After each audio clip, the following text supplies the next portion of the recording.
So guys welcome back to the channel. So guys आज की इस वीडियो में आपसे बात करने वाला हूँ एमएसबीटी विंटर 2021 एग्जाम के बारे में। तो गाइस आप सभी का जो है आई थिंक ऑलमोस्ट 2 पेपर हो चुके होंगे। तो आप लोगों की जो है कुछ कमेंट्स आए हैं, फीडबैक आए हैं, तो उसमें जो है आप मेजोरिटी ऑफ स्टूडेंट एक क्वेश्चन ऐसे करते हो कि सर हमें गूगल के ऊपर इजीली आंसर्स नहीं मिल रहे हैं, इस बार का जो पेपर है वो टफ है जैसे आपने बताया था। तो यार सिंपल सी थिंग है, आपका पेपर ऑफ कोर्स इस बार थोड़ा टफ होगा। तो अब पॉइंट यहाँ पे ये आता है कि आप जो है अच्छे मार्क्स कैसे गेन कर सकते हो, कैसे जो है अच्छे मार्क्स से जो है एग्जाम में पास हो सकते हो। तो इस वीडियो में आपको कुछ इंपॉर्टेंट टिप्स देने वाला हूँ जिसे आपको फॉलो करना है, सो दैट जो अभी आपके बचे हुए पेपर्स हैं आप उसके अंदर जो है उसी तरीके से स्टडी करो और अच्छे मार्क्स जो है आप एग्जाम में गेन कर सको। तो भाई देखो, सबसे पहले इंपॉर्टेंट थिंग ये आती है कि आप लोगों को जितना जो भी कुछ ऑनलाइन पढ़ाया गया है वो सफिशिएंट ही नहीं था। पहली चीज तो कई कॉलेजेस में उतना मतलब जो सिलेबस जितना कवर करना चाहिए था उतना सिलेबस कवर कर ही नहीं पाए। ड्यू टू टाइम के लो, ऑनलाइन जो है स्टूडेंट्स उतने लेक्चर अटेंड भी नहीं करते हैं। तो ऐसे डिफरेंट डिफरेंट थिंग्स हो रही होती हैं। तो अब आपके पास जो है एग्जाम में तो आपको सारा सिलेबस ही आ रहा होता है, जो भी आपके 6 यूनिट 5 यूनिट जो भी होते हैं पर्टिकुलर सब्जेक्ट में, वो सारी यूनिट्स ही आपको आ रही होती हैं। तो आपको करना क्या है, आपको करना बस इतना है कि आपको हर एक यूनिट को कितना वेटेज है पहले आपको वो मार्क कर लेना है। जिस यूनिट को जितना ज़्यादा वेटेज होगा उसकी स्टडी आपको सबसे पहले करनी है। तो आपको इतना तो करना ही होगा कि आपको जो है सबसे पहले मार्क आउट करना है कि पर्टिकुलर यूनिट को कितना वेटेज है।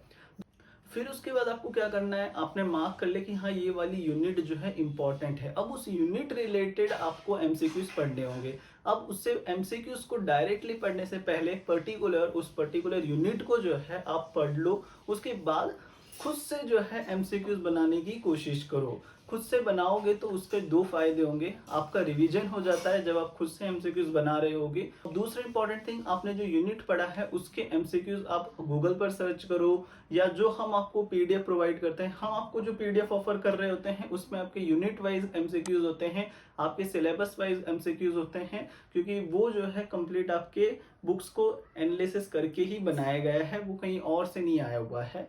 तो हम आपको जो एमसीक्यूज दे रहे होते हैं आप उसमें से फिर प्रिपरेशन करो।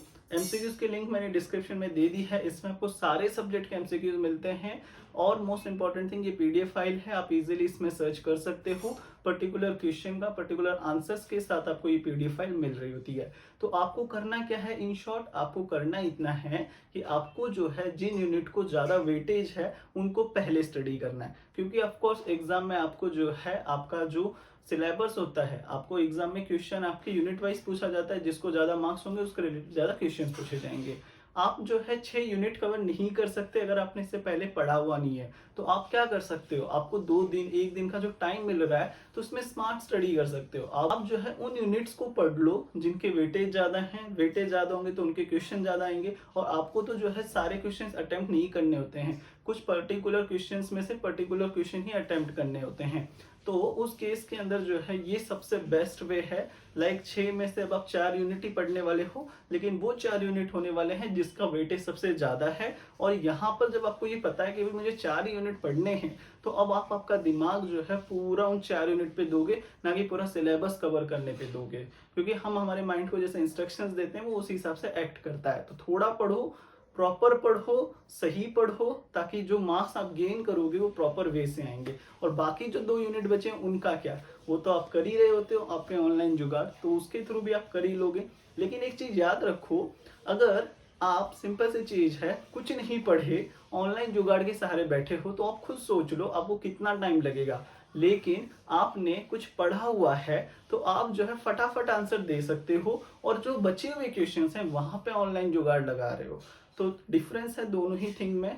और जहाँ पर ऑनलाइन जुगाड़ लगा रहे होगे वहाँ पे टाइम ज़्यादा लग रहा होगा, और जहाँ पे खुद से पढ़ा हुआ है वहाँ पे टाइम नहीं लग रहा होगा। ऑनलाइन एग्जाम में हर एक मिनट की इंपॉर्टेंस होती है कि आप कितने जल्दी क्वेश्चन को सॉल्व करते हो। तो सिंपल सी चीज़ आपको समझ में आ गई। अब हम चलते हैं नेक्स्ट स्टेप के ऊपर। तो यार ये वो स्टेप है जो बच्चे जो है भूल जाते हैं कॉपी करने के चक्कर में। तो ये थिंग है कि भाई आप जो है आपको वार्निंग आ रही है और आप कॉपी कर रहे हो, आपको फिर भी वार्निंग आ रही है, फिर भी आप कॉपी कर रहे हो, तो ये जो है आपको 4-5 वार्निंग आएंगी तब तक ही ठीक है। उसके बाद भी अगर आप मानोगे नहीं तो आपका पेपर वहीं पे कैंसिल हो जाएगा और आप जो है कॉपी करने में इतने बिजी हो चुके होते हो कि आपको ये तक नहीं पता कि आपको कितनी बार वार्निंग आ चुकी है। तो ये जो है आपके लिए बहुत रिस्की हो सकता है। अगर आपको 7 बार 10 बार एक ही वार्निंग आ चुकी है तो आपका पेपर वहां पे कैंसिल कर दिया जाएगा। आप जो है वो पर्टिकुलर जो सब्जेक्ट का आप पेपर दिए थे वहां पे आपका पेपर बंद कर दिया जाएगा। तो अब आपका जो इतनी मेहनत से कॉपी किया है ना उसकी भी कोई वैल्यू नहीं है। और जो इन्विजिलेटर आपके ऊपर वॉच रख रहा है उसके पास सब कुछ प्रूफ भी है कि आप कॉपी कर रहे हो, इसलिए उसने आपको इतनी वार्निंग भेजी, उसके बावजूद आप नहीं माने। तो इस चीज का ध्यान रखो कि कॉपी करते हो तो छोटी मोटी कॉपी इट्स ओके, वो टीचर्स को भी समझ में आता है, बच्चे हैं, लेकिन इतनी बड़े लेवल पे कॉपी मत करो कि आप खुद ही अपना जो है लॉस करवा बैठो। तो बेटर है पढ़कर जाओ फिर एग्जाम दो।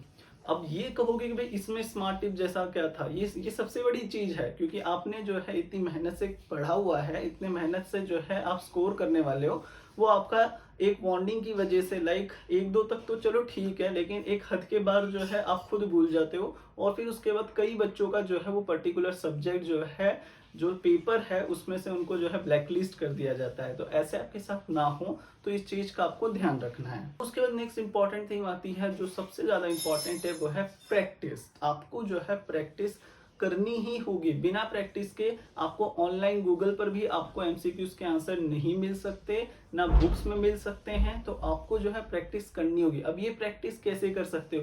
यह सिंपल सी चीज है, आप जो है आपके मैम को जो है कॉल कर लो, व्हाट्सएप ग्रुप में कह दो कि मैम आपने कुछ अगर इंपॉर्टेंट नोट्स बनाए हैं, इंपॉर्टेंट एमसीक्यूज बनाए तो प्लीज हमारे साथ शेयर कर दो। ये ज्यादा अच्छे एमसीक्यूज हैं जो आपके मैम आपके साथ शेयर करेंगे। मैं आपको एक थिंग अभी भी बता दूं कि भाई आपको जो है जो ऑनलाइन वेबसाइट्स हैं वहां पर अब आपको उतने एमसीक्यूज नहीं मिलने वाले हैं, ना ही एमएसबीटी वहां से जो है उनको एमसीक्यूज को बहुत ज्यादा रेफर करने वाली है। करेगी भी तो थोड़ा बहुत कर लेगी, पहले जैसे किया था वैसे रेफर नहीं करने वाली है। अभी जो टीचर्स हैं उन सबको स्ट्रिक्ट इंस्ट्रक्शंस दिए गए हैं कि भाई आप खुद जो है अपने एमसीक्यूज बनाओ और वही एमसीक्यूज जो है स्टूडेंट्स को हम एग्जाम में देंगे।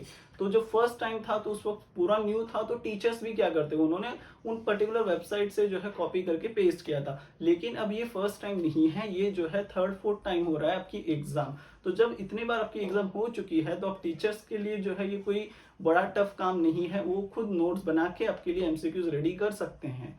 तो आपको इस चीज को समझना होगा कि आप जो है बिना पढ़े एग्जाम में आप सोचो कि अच्छे मार्क्स ले आऊं 50 में से 45, तो वो पॉसिबल नहीं है। 50 में से 45 लाने का, 48 लाने का, 50 में से 50 ले आने का, आउट ऑफ मार्क्स लेने का सिर्फ एक ही फॉर्मूला है, smart preparation. Smart preparation in the sense, पहले आइडेंटिफाई करो आपका सिलेबस क्या है, उसके अंदर फाइंड आउट करो टोटल यूनिट्स कितने हैं, उसमें फाइंड आउट करो कितना वेटेज है पर्टिकुलर यूनिट को, उसके अंदर भी वेटेज में भी फाइंड आउट करो कि इंपॉर्टेंट टॉपिक्स कौन कौन से हैं। अब यहाँ पे मैं एक थिंग ये बता दूं कि भाई आप हमारे एमसीक्यूज बाय करो मत करो ये आपकी विश है, मैं आपको ये नहीं कह के जाओ जाओ भी लो। मैं बस इतना कह रहा हूँ कि अगर आपको प्रिपरेशन करनी है सबसे अच्छा ये है, अपनी टेक्स्ट बुक खोलो, वहां पे यूनिट 1 जो भी लिखा होगा उस पर्टिकुलर नेम को लो, गूगल पर सर्च करो, उसके आगे लिखो एमसीक्यू। जैसे आप लिखोगे उस पर्टिकुलर यूनिट रिलेटेड एमसीक्यूज आपको फ्री में जो है गूगल पर मिल जाएंगे। तो आप जो है उतने एफर्ट्स लो, हम आपको ऑफर करते हैं क्योंकि हमने जो है आपके लिए बनाया हुआ है वो आईएमपी टाइप एमसीक्यूज है। आपका वहाँ पे टाइम और एफर्ट रिड्यूस करने के लिए हमने बनाया हुआ है, लेकिन अगर आप एफर्ट लोगे तो ये आपके लिए अच्छा है। मैं तो आपको जो है फ्री पेड दोनों सोर्सेज बता रहा हूँ कि आप किस तरीके से प्रैक्टिस कर सकते हो, और बिना प्रैक्टिस के आप अच्छे मार्क्स ला नहीं सकते। और इम्पॉर्टेंट सबसे ज्यादा ये है कि अगर फाइनल ईयर के स्टूडेंट हो तो आपके लिए जो है अच्छे मार्क्स लाना सबसे ज्यादा जरूरी है, क्योंकि डीएससी का एडमिशन लास्ट ईयर का अगर देखोगे तो बहुत ज्यादा कॉम्पिटिटिव एडमिशन था। तो आप जो है इस चीज के ऊपर ज्यादा ध्यान दो, और बाकी जो अदर बच्चे भी हैं आप भी जो है अच्छे मार्क्स से जो है आपको पास होना है। सिर्फ पासिंग मार्क्स लाने के लिए एग्जाम मत दो, उसमें से कुछ सीखो समझो, सो दैट एक जो इंजीनियर बनोगे आप वो एक ऐसा इंजीनियर बनो जिसको वाकई में नॉलेज है, स्किल्स हैं। ऐसा इंजीनियर मत बनो जो सिर्फ एग्जाम में पास होने के लिए बना है, वो तो कोई भी बन जाएगा, वो कोई डिफिकल्ट थिंग नहीं है।